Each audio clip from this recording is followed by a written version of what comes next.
오늘 말씀에 들어가기 전에 우리 함께 읽으신 이 말씀을 가지고 인생의 길을 잃은 자들이라는 제목으로 하나님 말씀 나누도록 하겠습니다.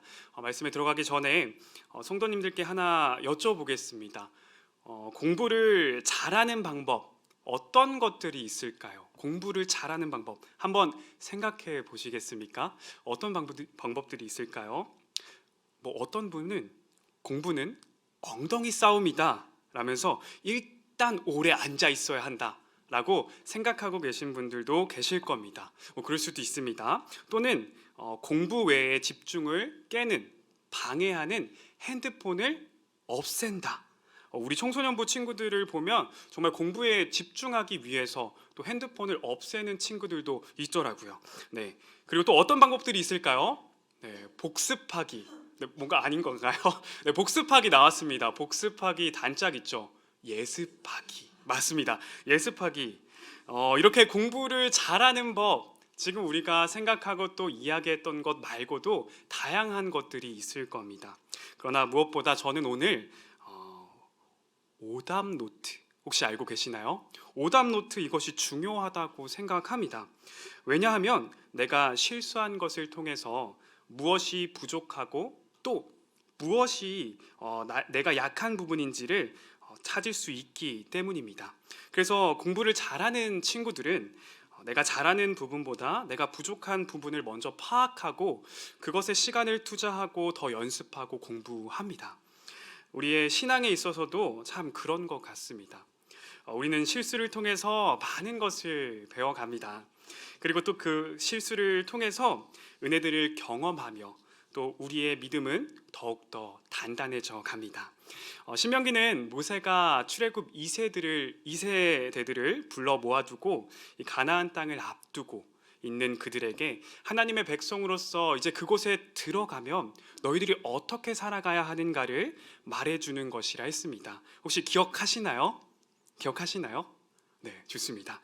우리는 지난 말씀에서 모세가 출애굽 1세대들 그들의 가나안 정복 실패를 이야기해 줌으로써 참 어찌 보면 부끄러운 창피한 자신들의 모습을 2세대들에게 들려줌으로써 너희는 어떻게 살아가야 하는가를 명확하게 이야기해주고 있는 것을 살펴봤습니다. 그들의 이야기 어디까지 기억하십니까?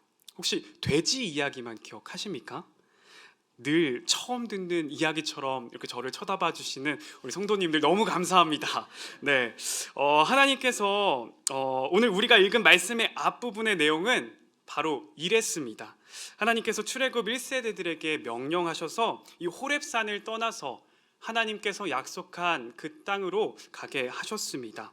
이어서 하나님은 그 땅에 올라가 차지하라, 두려워하지 말라, 주저하지 말라고 명령하셨습니다. 그러나 그들은 어떻게 반응합니까? 우리가 어디로 올라가야 할지 또 어느 성읍으로 들어가야 할지를 고민하기 시작합니다. 그래서 정탐꾼들을 보내기 시작하죠. 그 결과 어떻게 됐습니까? 이스라엘 백성들은 그 땅의 거주민들을 보고 겁에 질려 두려움에 빠지고 맙니다. 그리고 하나님께 원망의 말을 쏟아붓기 시작하죠. 하나님, 왜 우리를 여기에 부르셔서 죽게 만듭니까? 원망하고 불평합니다. 이런 상황에 모세는 이스라엘 백성들에게 두려워하지 말라고, 하나님께서 우리를 위해서 싸우실 것이니 너희들이 담대하게 올라가라고 이야기합니다. 하지만 여전히 그들의 귀에는 그 어떤 것도 들리지 않았습니다. 두려움이 그들을 사로잡고 있었기 때문입니다. 여기까지가 우리 저번 주에 살펴봤던 내용입니다. 이제 생각이 나시죠? 네. 그럼 이제 오늘 본문의 내용은 하나님께서 이 원망을 하는 이스라엘 백성들에게 벌하시는 내용을 다루고 있습니다. 이스라엘 백성들은 28절에서 그들이 고백하는 것처럼 우리가 어디로 가랴, 이렇게 어디로 가야 할지를 잃어버리고 맙니다. 길을 잃어버린 것이죠. 더 끔찍한 것은 하나님께서 이 이스라엘 백성들을 향하여 이렇게 말씀하십니다. 우리 35절 말씀 우리 함께 읽어보겠습니다. 시작. 이 악한 세대의 사람들 중에는 내가 그들의 조상에게 주기로 맹세한 좋은 땅을 볼 자가 하나도 없으리라. 39절까지 하나님은 여호수아와 갈렙만을 제외한 나머지 이스라엘 백성 1세대들은 이 약속의 땅에 들어가지 못할 것이라고 선포하십니다. 오늘 말씀은 특별히 그들의 실패를 통해서 배우게 됩니다. 오늘 말씀을 통하여서 인생의 길을 잃은 자들의 모습을 보면서 우리가 어떻게 나아가야 할지 우리 함께 살펴보기를 원합니다. 그럼 먼저 인생의 길을 잃은 자의 모습을 오늘 말씀에서 살펴볼 수가 있는데, 그 첫 번째는 함부로 말한다는 것입니다. 우리 34절의 말씀 함께 읽겠습니다. 시작. 여호와께서 소리를 들으시고 노하사 맹세하여 이르시되. 아멘. 하나님께서 이스라엘 백성들의 말소리를 들으셨다고 말합니다. 이들은 어떻게 말했습니까? 27절 말씀에 장막 중에서 원망하여 이르기를 여호와께서 우리를 미워하심으로 아모리 족속의 손에 넘겨 멸하시려고 우리를 애굽 땅에서 인도하여 내셨도다. 하나님은 약속을 성취하시기 위하여서 선한 목적과 계획을 가지고 계셨습니다. 그런데 이스라엘 백성들은 그것을 완전히 왜곡시켜 버리기 시작합니다. 그래서 하나님께 원망하고 불평하고 있는 모습을 우리는 이 말씀을 통해서 확인할 수 있습니다. 참, 불평과 원망은 순식간에 공동체를 감염시킵니다. 혹시 산불이 나는 것을 직접 보신 적이 있으십니까? 저도 이번 연도 4월에 강릉에서 산불이 났을 때 그곳에 있었는데, 당일 아침에 정말 바람이 거세게 불었습니다. 태풍처럼 나뭇가지가 막 날아다니고, 이제 바닷가가 있기 때문에 이제 모래알들이 막 불면서 눈을 뜨기조차 힘들었었습니다. 정말 바람이 등을 떠밀 정도로 거세게 불어왔습니다. 그리고 저 멀리서 검은 연기가 이 바다 쪽을 향하여서 가고 있는 것이 보였습니다. 강한 강풍으로 나무가 부러지면서 이 전깃줄에 다 불이 나기 시작했던 것입니다. 그 불은 강한 바람을 타고 순식간에 나무와 집들을 태우기 시작했습니다. 무려 8시간이나 진화 작업을 하고 나서야 그제서야 불길이 잡혔습니다. 불길이 바람을 타고 순식간에 퍼져나가는 것을 바라보면서 말의 영향력이, 특히 부정적인 말은 이렇게 우리의 마음속에 너무나도 빠르게 퍼져나가겠구나를 생각하게 됐습니다. 사실 열 정탐꾼들의 보고는 생각해보면 틀린 말은 아니었습니다. 정말 하나님께서 우리에게 주실 그 약속의 땅은 젖과 꿀이 흐르는 정말 좋은 땅이었습니다. 그리고 그곳에 살고 있었던 거주민들 또한 강하고 또 몸집이 컸던 자들이었습니다. 그러나 하나님께서는 그들은 이 토착민들, 그들에 살고 있었던 그 모습을 바라보면서 그들이 했던 그 보고에는 믿음이 빠져 있었습니다. 하나님을 향한 그 믿음은 온데간데 없고 너무나도 큰 현실 속에 두려움만 가득했던 것입니다. 그러나 하나님께서는 이스라엘 백성들에게 분명하게 말씀하셨습니다. 그 땅을 취하라고 말입니다. 하지만 열 정탐꾼들은 두려움에 사로잡혀서 이 현실만을 바라봤던 겁니다. 그래서 하나님께서 약속하신 그 땅을 악평하는 보고를 하게 된 것입니다. 또한 이 보고를 들은 이스라엘 백성들도 그 이야기를 듣고 나서 믿음이 사라지고 두려움에 휩싸이게 됩니다. 하나님께서는 이스라엘 백성들의 그 목소리만, 원망의 목소리만 들으신 것이 아닙니다. 하나님은 바로 중심을 보시는 분이시기에 그들의 마음까지도 바라보셨습니다. 이스라엘 백성들의 마음에는 무엇으로 가득했습니까?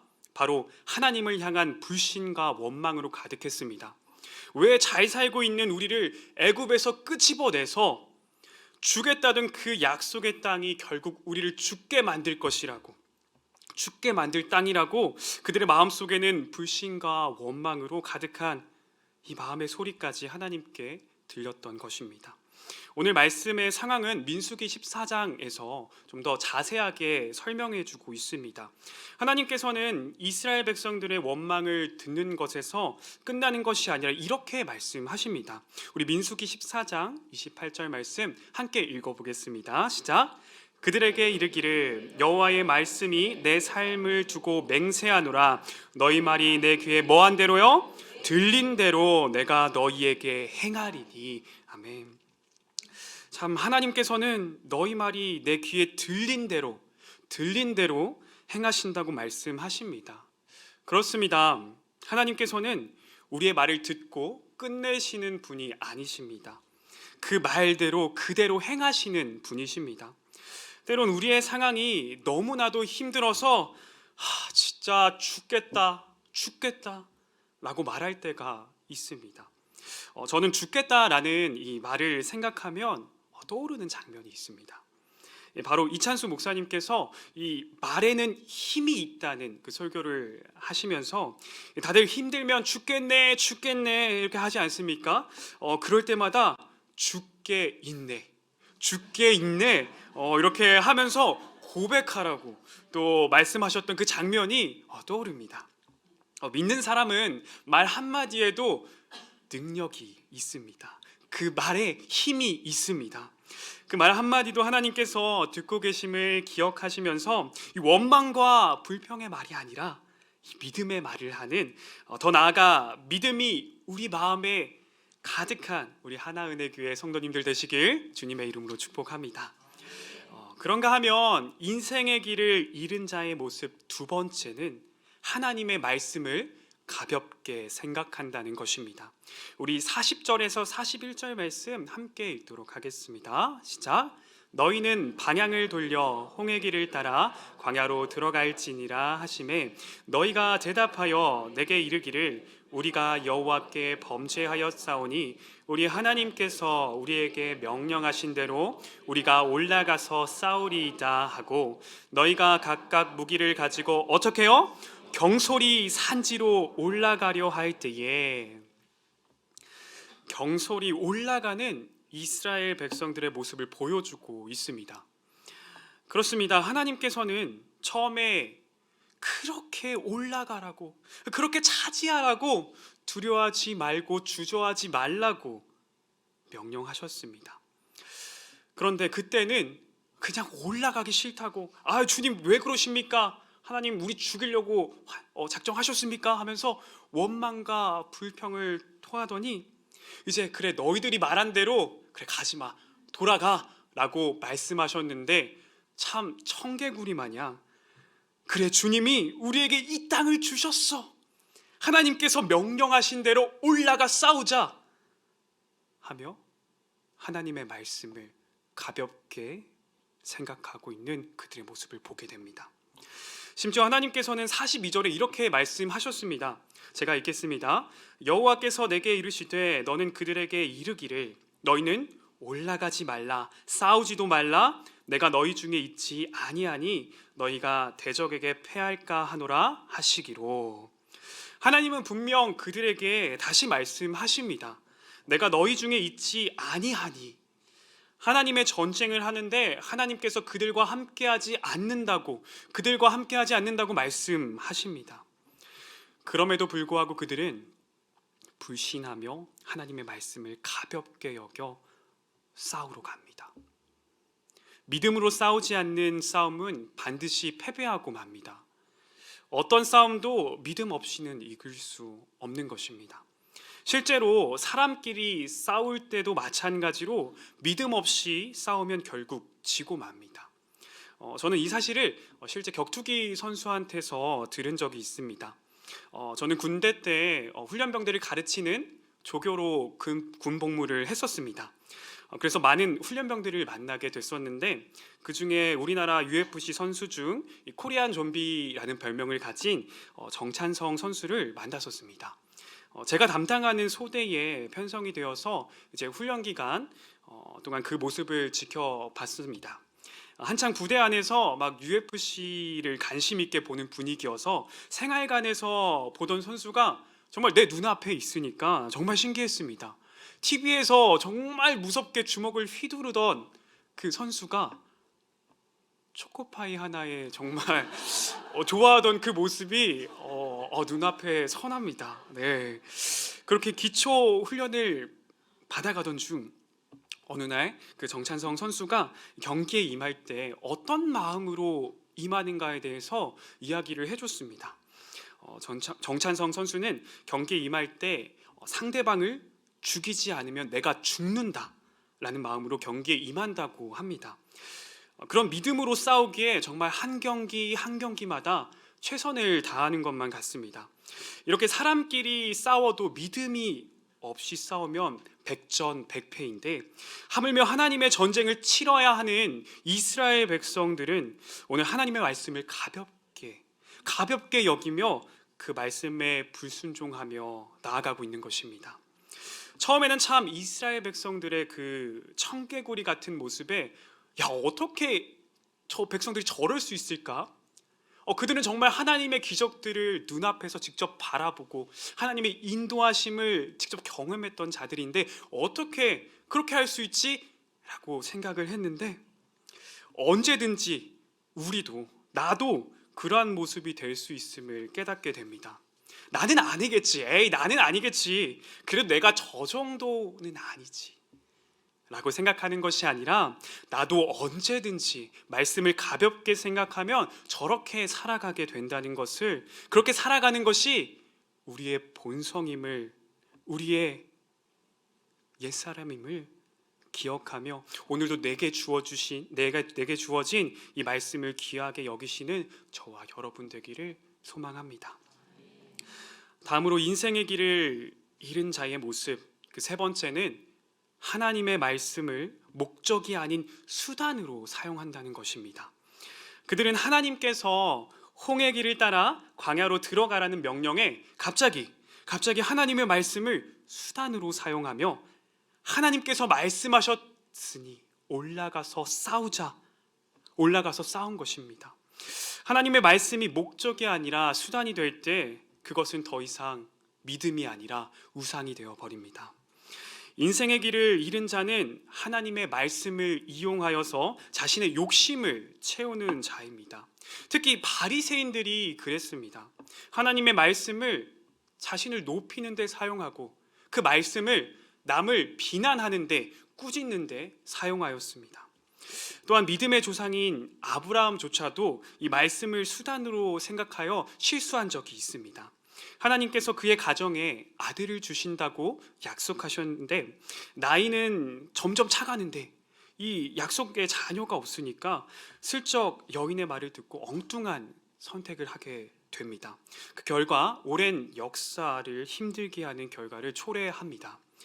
하나님께서는 이스라엘 백성이 하나님의 말씀을 수단으로 삼도록 그렇게 광야의 생활을 훈련시키지 않으셨습니다.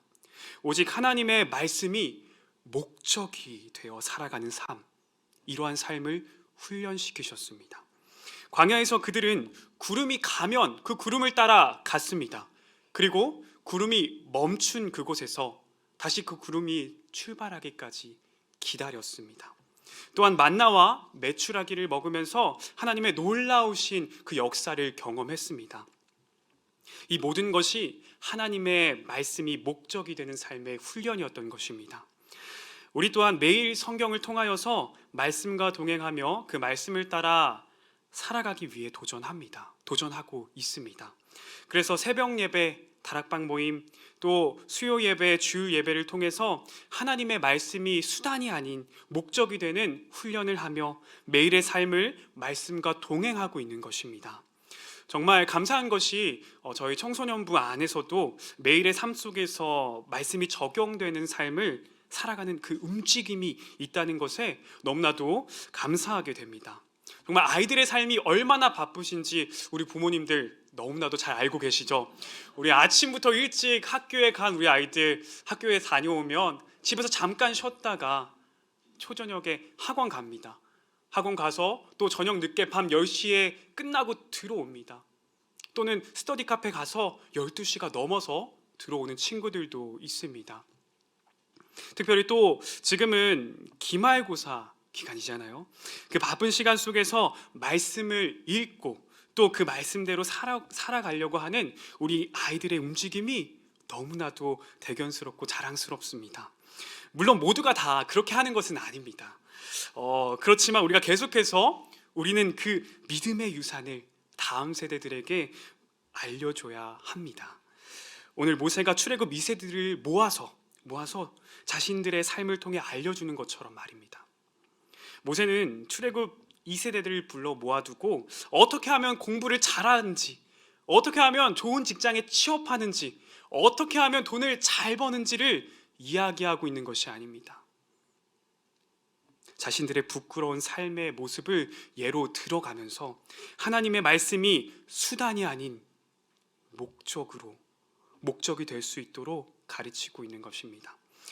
그렇습니다. 우리가 6월 한 달 동안 매일 묵상하는 로마서에서도 우리에게 이렇게 말합니다.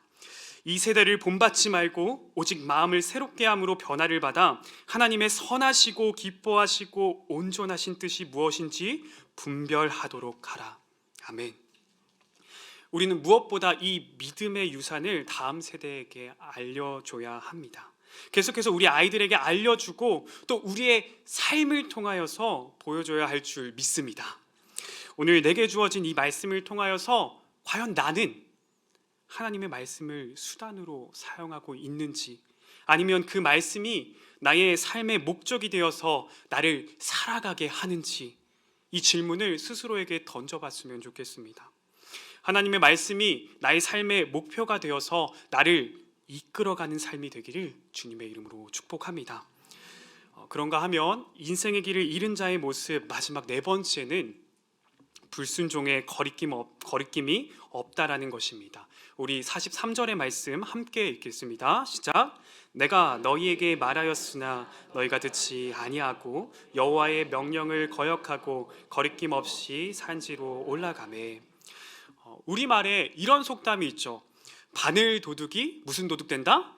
소도둑 된다. 무슨 말입니까? 작은 나쁜 짓도 자꾸 꾸준하게 계속 하게 되면 나중에 큰 죄를 저지르게 됨을 비유적으로 이르는 말입니다. 작은 것을 훔쳤을 때 막 가슴이 콩닥콩닥 거리기 시작합니다.